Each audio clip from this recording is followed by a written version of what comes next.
Jodhpur BRTS bus stand પાસેનો આ બનાવ સામે આવ્યો છે। મેડિકલ દુકાનના ગોડાઉનમાં આગ લાગી છે। ફાયર બ્રિગેડની 4 ગાડીઓ સ્થળ પર હાજર છે। આગ બુઝાવવાની કામગીરી ચાલુ છે ત્યારે પારસ મેડિકલ નામની દુકાનમાં આગ લાગવાનો બનાવ બન્યો છે।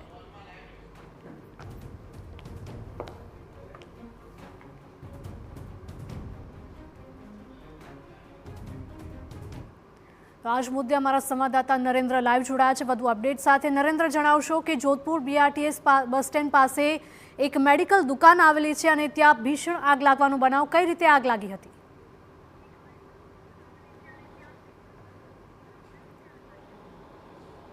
जी Jodhpur BRTS stand bus stand है एनी आजूमा ज एक सोसायटी है और एनी अंदर आप आग लागेली जोवा मळी रही है।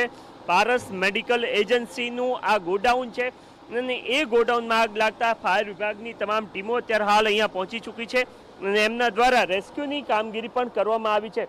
લગભગ 50 કરતાં પણ વધારે લોકો જ્યારે આગ લાગી ત્યારે અંદર ઉપસ્થિત હતા અને એ પૈકી તુરંત જ તમામ લોકો બહાર નીકળી ચૂક્યા હતા। પરંતુ અત્યારે હાલ જે સૌથી મોટી સમસ્યા જોવા મળી રહી છે એ કે વેન્ટિલેશનની યોગ્ય વ્યવસ્થા ના હોવાને કારણે ધુમાડો જે રીતના બહાર નીકળવો જોઈએ એ રીતના બહાર નથી નીકળી રહ્યો અને એના જ કારણે ફાયર વિભાગની ટીમને અત્યારે હાલ અહીંયાથી જે સંપૂર્ણ કંટ્રોલ કહી શકાય એ કંટ્રોલ મેળવવામાં સમસ્યા નડતી જોવા મળી રહી છે। ફાયર વિભાગના અધિકારીઓ આપણી સાથે છે, એમની સાથે વાતચીત કરીએ। શું કંઈ કહી રહ્યા છે, શું કંઈ બન્યું છે અને અત્યારે હાલ કઈ સ્થિતિમાં છે? આગ અંદર ચાલુ છે કે માત્ર ધુમાડાનું સ્વરૂપ જોવા મળી રહ્યું છે?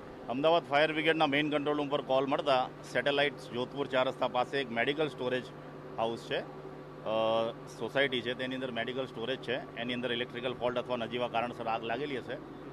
સ્મોક વેન્ટિલેશનની કામગીરી અત્યારે ચાલુ છે। ફાયર ફ્લેમ અત્યારે અંડર કંટ્રોલ છે। નજીકના ફાયર સ્ટેશને ફર્સ્ટ રિસ્પોન્ડર ફાયર ફાઇટિંગ કરે છે। અત્યાર સુધી કોઈ ઇન્જરીના સમાચાર નથી, પણ ફાયર ફાઇટિંગ ઓલમોસ્ટ કંટ્રોલ છે। એનું